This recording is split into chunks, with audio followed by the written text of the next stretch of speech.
Data సెంటర్‌లని America, Europe దేశాలు వద్దంటున్నాయి. అందుకే third world countries కాబట్టి మన దగ్గరకొస్తున్నారు. అధిక నీళ్లు లాగేస్తాయి. అక్కడ కార్బన్ డయాక్సైడ్ వస్తది.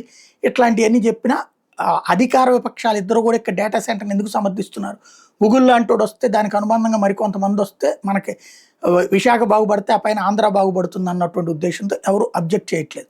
బట్ బ్రిటన్‌లో మాత్రం డేటా సెంటర్‌కి సంబంధించినటువంటి దాని మీదన పబ్లిక్ ఆందోళన నేపథ్యంలో బ్రిటన్ ప్రభుత్వం వివరాల్ని అంగీకరించింది. ఏఐ డేటా సెంటర్‌కి 136,000% కార్బన్ డయాక్సైడ్ ఇదే కాలుష్యం ఎక్కువ ఉంటుంది అన్నటువంటిది original estimate 0.142 million metric tons అనుకుంటే ఏడాదికి కార్బన్ డయాక్సైడ్ తాజా లెక్క ప్రకారం 34 నుంచి 123 మిలియన్ మెట్రిక్ టన్నులు పెరిగింది ఈ దశాబ్దంలో.